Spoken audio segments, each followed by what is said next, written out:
and in this video I'm going to show you how to edit pages using the layout editor.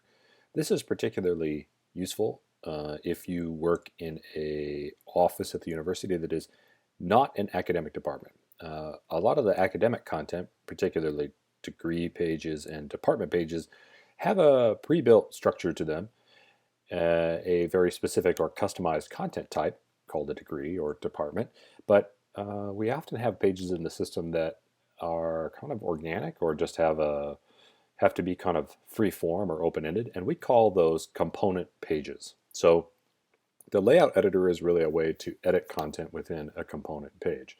So I'm going to show you how to do that right now. Once you're logged in, you can go to Groups in the menu and go to List, and you'll see a page that lists all of the groups in the system.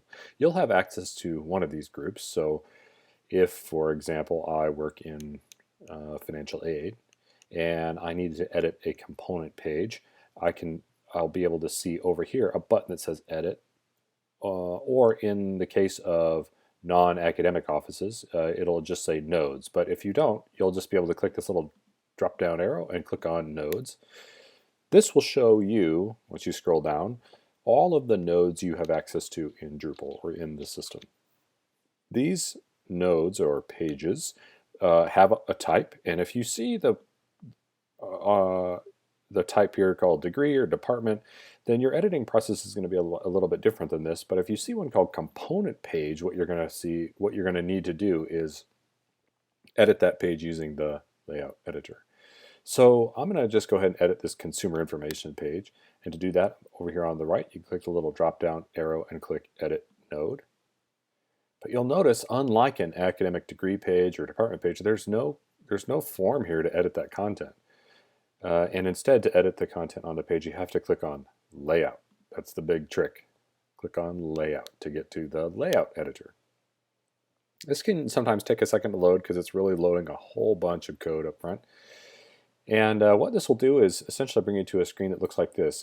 It kind of breaks up the page into different components. That's why we call it a component page. So it'll have a header and a title and some kind of other blocks and pieces of content to it. But it will also have, like this, pieces of text and images and other components. So if, for example, I was working in financial aid and realized that I needed to make a text edit on this paragraph of text, to do that, what you're going to do is you're going to notice that on every piece of content, when I hover over it with my mouse, this little pencil shows up right here.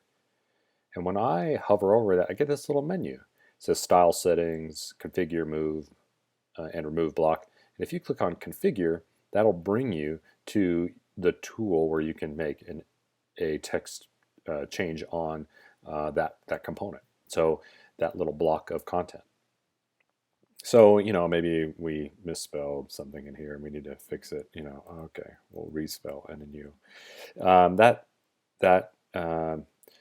That little change would now be reflected when I scroll down to the bottom here and click on Update.